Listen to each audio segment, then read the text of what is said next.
Hi guys! Usually I record the introduction of an episode before I meet the artist, but today I decided to make an exception because the guest of this episode of the Electronic Corner, Andrew, better known as Rogue FX, when we did the recording was about to drive to London because he was one of the candidates to win an award at Radio Wigwam as Best Electro Act.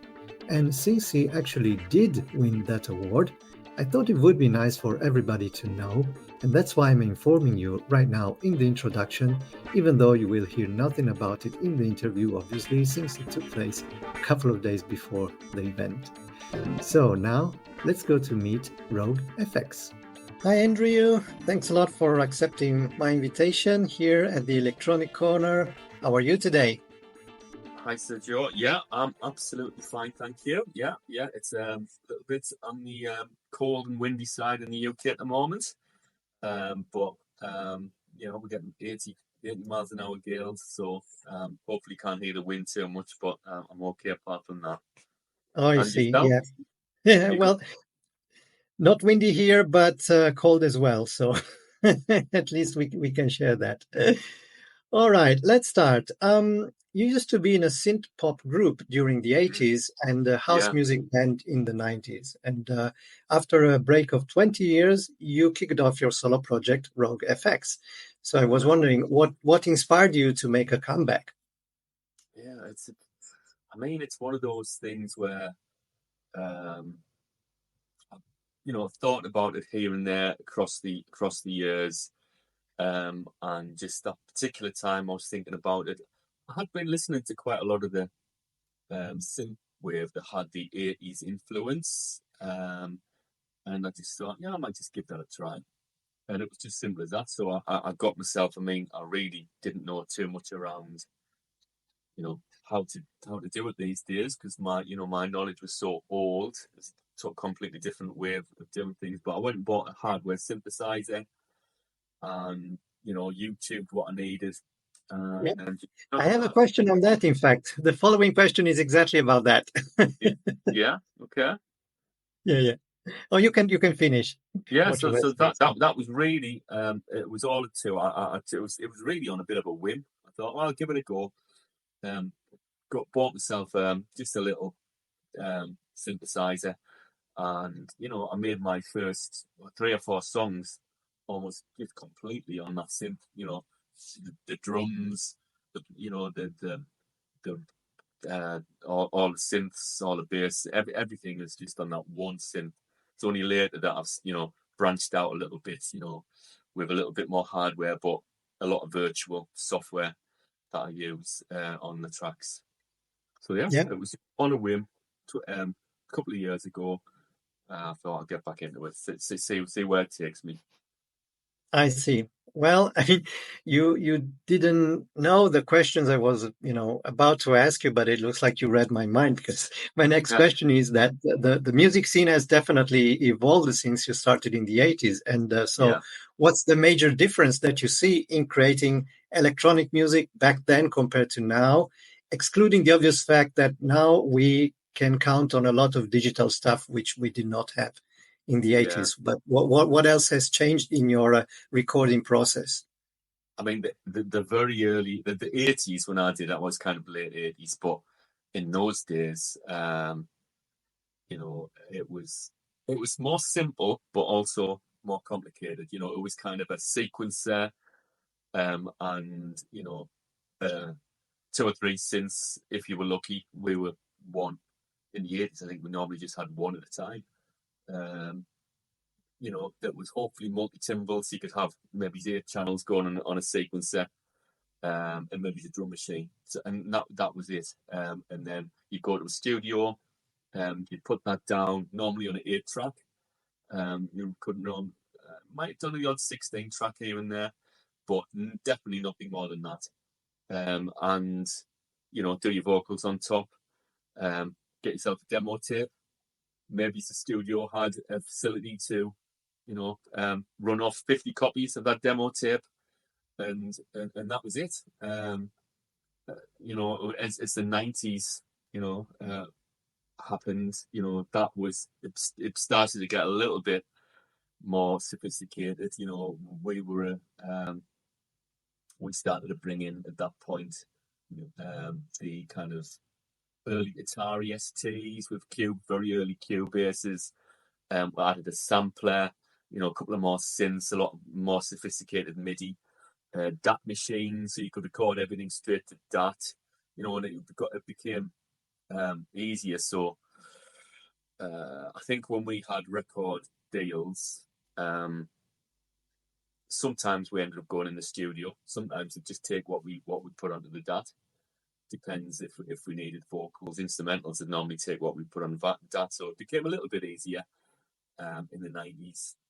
But still, I mean, compared to today, what you can do, I mean, I couldn't even dream of it. I regularly have the number of tracks on it that you have in the door is just, you need to hire out a studio in the Bahamas for something like that in back Yeah, in the 80s and 90s. So all of that and the virtual synths, it's just absolutely. And if you screw it up, you can just delete and start again from scratch, which is something we couldn't do in the old days when everything was no, analog and you had that's right. tapes. But on the plus side, I think having limitations is a bit of a good thing as well, creativity wise. And I think so that's you've got to deal with what you've got. Now you've got a lot of options, maybe sometimes too much, and it gets in the way a little bit. I try not to let it get in the way. I try to just, set myself, all right, we're going to use this particular VST and this hardware synth, and that's it. If the sound's not on there, I'll just make the best. I don't try to bring in, spend hours looking for the right snare and things like that. I'll just, okay, this will do. I've got that bit of that attitude still. That's a hangover from the 80s and 90s. Just didn't have that kind of luxury. Yeah, yeah. Actually, this is a recurring theme on the electronic corner, with my guests. Something like the limitation of the time were kind of forcing you to learn really well the few things that you had, and you could get the best out of it. And so sometimes it was better than now, where you risk to get lost in just too much stuff, too much choice, too many effects, too many sounds. Yeah. And then if you're not really kind of strict, on what you do and disciplined, you risk to maybe start 10 songs and you don't finish any just because you're lost, Yeah. in this And it's true, but it's something, and I hear that a lot, but it's something that I've never done since I got back. I basically work on one song, get it done. Sometimes when I'm doing a collab, I might have two songs on the go at once and never have more than that. I might have some lyrics written and some voice notes in it, but I'll never have more than two songs on the door. And I've never yet, if something's not working, I just continue with that song until I make it work. I've never scrapped anything. I've never had anything not used. So it's amazing, really. Absolutely, I agree. It would It's kind of an not last exception. forever, but so far that's what I've done. Yeah, I've just kind of Okay. I get a little bit paranoid about having, too many, leaving a track in the door and going to another one in case it doesn't start up again. So I try to keep it just into that one song if I can. I see. Okay, that's good. I know that you like working with fellow artists. So what do collaborations bring to your creative process? I think the main benefit of collaborations, obviously there's the obvious ones where you try to hopefully it helps you grow in terms of followers. They'll all have followers that might get into your stuff because you've done a collaboration with that artist, so that kind of thing. But I think I always think of a way in terms of collaboration. If you didn't do that collaboration, that song would never exist, and that's the main advantage for me. The songs I've done as collaborations where I know for a fact I would never have written them if that collaboration did not exist. The way you go to different places creatively, I think different styles, and I think for me that is the best advantage of a collaboration. I've just got one coming out at the moment. I mean, I was not planning. It was a kind of a surprise when I wasn't doing it. I wasn't planning one. Somebody sent me, just a rough mix of something they've done. I thought, oh, yeah, that's quite interesting. It was a little bit more modern to the type of stuff I've normally done. So I thought, okay, I'll write something for that. And yeah, we've sort of done that, and it's came out quite well. But they got an example of just something that would not have existed without that collaboration, and I think that's Yeah, quite a good thing. absolutely. And what made you decided to make a cover of "People Are Strange" by The Doors? Yeah, well, I think the first thing is a lot of people in the synth world do covers in there, and I'd not done one. I love the song, and it was one of those where I was looking to do something with a bit of a Halloween connection for a Halloween cover, and obviously it's got the Lost Boys connection, well, not specifically a Halloween song. It's got a connection there, so it was a case of if I'm going to do a cover version, the best thing I can probably do is something that I can make sound, a lot different, a lot synthed up. I said at the time, um, I think the template was born probably when Pet Shop Boys did Always on My Mind in the 80s and Mm. completely changed it. So something that just completely changed it up, that would maybe suit my voice. So that's why I did it, yeah. And I was pretty pleased. That was I one that see. just came pretty easily in terms of it didn't take me too long to do it, compared to some tracks. Some tracks take weeks, Yeah, and that one, yeah, it still took weeks, but more like 3, not 6 or 8. I see. That's good then, and with a good Yeah, result too. Now, yeah. your EP, The Fifth Step, which was released in August last year, features a mix of brief spoken segments and classic retro synth tunes. And what inspired this decision? Again, that kind of movie inspired the Fifth Step again. The story is based on a kind of scenario. It's supposed to be 10 years in the future, but I always say it could be now. And lockdown, mind corporations that's altering your minds. You can't travel anywhere because of lockdown, so you're taking these mind trips to places. It was loosely based on kind of Total Recall type of scenario, and I thought that it would be good to tell a story of this character called Max Rogue, who is a basically mercenary, bit of a criminal element who's trying to reform himself. Got made plenty of money through this. They're working for companies like Minecorp, who are, a little bit on the shady side, if you want to put it that way. And going through this and affects him in various ways. And it was just to kind of tell the story with a bit of narrative on it. I was influenced kind of one of my favorite albums of the 80s. Um, has Zig Zig Sputnik, believe it or not, a Zig Zig Sputnik, and they had a lot of that kind. It wasn't stories, but it was in intersections between the songs, and I've always liked that. And then people like The Weeknd have had it on recent albums, so I quite like it as a way to tell a story. I wouldn't do it every album. I am going to think of doing a follow up on that, but I don't think I'll do the. I might do one or two, but not the full thing. But so I always had that planned. I done all the as I say, I do my songs one at a time. So I did the first couple of singles. I knew it was going to be 4 tracks, so I did a couple of songs, and then I thought, right, I've got some time before releasing it. I'll get these sections done. And luckily, I had some willing volunteers from the community to do some voiceovers on there. Maya Camera and J-Man, J360 Productions, radio, and a guy called Odd Sprite. So it was writing a very quick script. I'm not a script writer by any way, but yeah, they all put that in, and again, that all I knocked those off in a couple of days. Those voice segments. So yeah, Hmm, hopefully it works. It tells a bit of a story. yeah, If you listen to it end to end, I know a lot of people don't listen to music in that way these days, but that was my intention. So yeah. Yep. Okay. Thank you.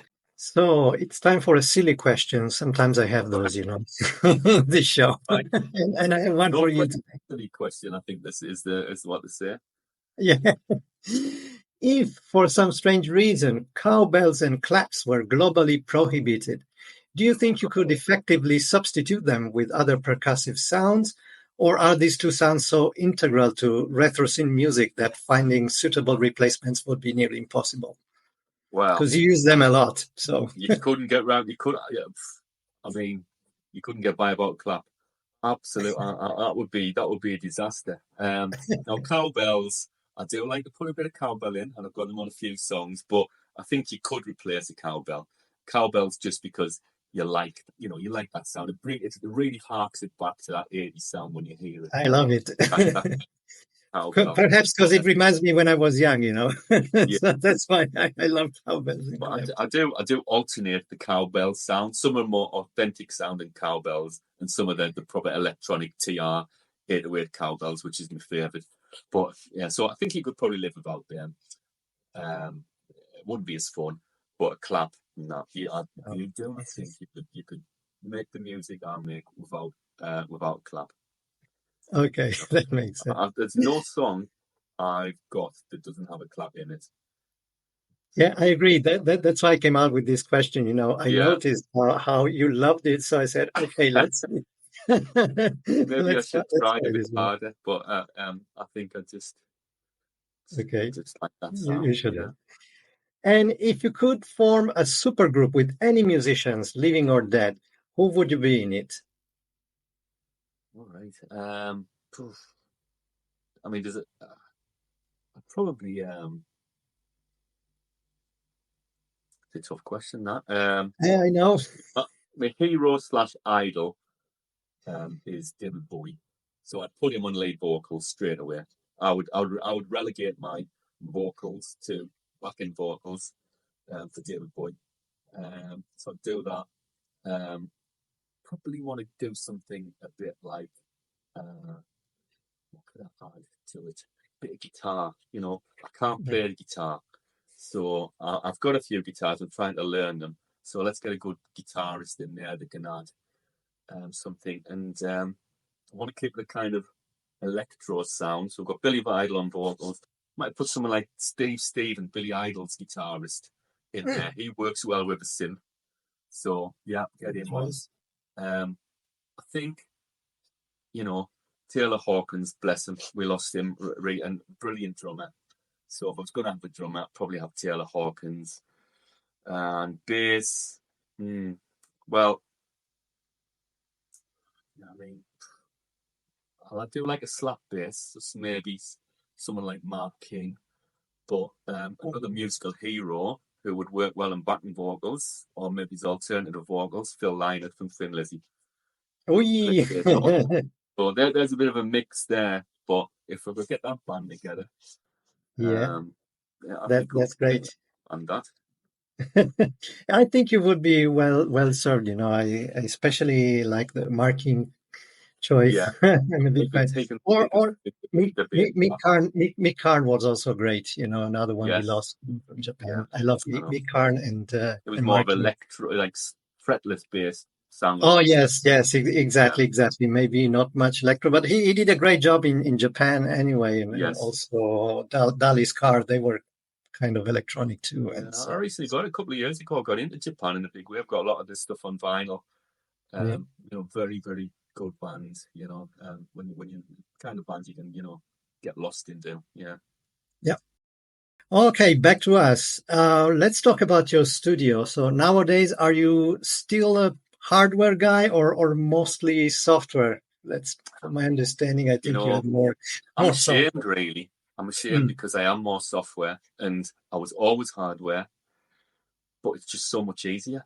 And like some of the reasons is if you're recording the way I record, I tend to play it. Yeah, I'm not programming, I'm playing it. Yeah, and I'll use some tools to get the timing right. But on a hardware synth, as an actual audio file, it doesn't work as well. Putting it in straight into MIDI, into the with a soft synth. It's just a lot easier. What I try to do on is just do most of the stuff on the soft synths, and then maybe a couple of overdubs on the hardware. So I think trying to get the best of both worlds. Which DAW are you using? Just out of curiosity. Yeah. So I work on an iPad Pro, so I'm a little bit limited on the DAWs. I think you are going to do the what's the Apple one? Logic. Logic, yeah. I think that's been rumored to become the iPad for a long time, but it hasn't yet. I use Cubase, so basically, Cubase family, very much like Cubase. It's got a few limitations, but for I've got no complaints at all. It does everything I needed to do, more or less, and it allows me to just work on an iPad on my knee. A lot of the time, I'm not even in the studio. To be honest, in front of the TV, laptop on me, a little small. If I'm recording, I'll have a small Akai, and it's all done on that, and just so easy, just so portable. Using it that way, so it's quite good. Yeah. Well, and since we have reached, the question about what I call studio demonstration, I'm sure we're going to see now a bit more of the stuff that you just mentioned. So as usual, I have no idea what you have prepared. Let's watch it together now. Hello, welcome to Rogue FX HQ. This is the little studio, which is basically a few shelves in a corner of a room, rather than an actual sexy studio you see on Instagram. But give you a bit of a tour. We've got AKG P220 microphone, really pretty good. Just upgraded that from a P120 not too long ago. We've got a really nice chair. We've got a Roland JD-XI synth, which has got your Junos and your Jupiters, Alphas, all those kind of sounds, and a lovely vocoder. I've used this synth on a lot of songs, especially the first kind of year or so. Use a lot more soft synths these days. Got the iPad Pro, which is running Cubase. So that goes to audio interface, Zoom R8, which is also a digital recorder, which again I don't use it for it. ProSonus speakers do the job when I'm in here. To quite honest, I quite often mix on headphones. I'm quite often not actually in the studio. I'm sitting on a couch watching the telly while I'm making the music. But I've also got Korg Op6 hardware, which is a really good synth. I use that a lot on American Dream, and a Korg Bulker, which is basically DX7 sounds, which again I think I've used that on Filofax. You've got the ESI32, which is a hardware sampler from the mid-90s. So I bought on a whim because it was going really cheap. I haven't used it yet, but I'm sure I will do because I loved it in the 90s. Got bass guitar, acoustic guitar, lots of nice records, and an electric guitar there, which I use in American Dream and I haven't used since, but I really want to learn it. And I think that's about it. Oh yeah, MIDI keyboards, so use them. Obviously this one gets the hammer. It's really just nice to be carrying around, portable. So yeah, I use that a lot on basically every track. That's it. Rogue FX HQ. There's my Radio Wigwam Award, which I've just won. The song you can hear is In the Dead of Night with Sign of Crows, which is out now. But yeah, hope you like the little tour. See you later. Thanks a lot for that. I'm always excited when we can have a preview and pre-listen, let's say, of just a brand new track, something, either a demo or something which has just been released, like in this case. So I'm really grateful about that. And it's time to say goodbye for now. I hope you enjoyed this time together. I did indeed. So thanks a lot, and I wish you all the best, of course, for a lot of success this year. And take care. Thanks, Sergio. Same to you. Thanks very much for the chat.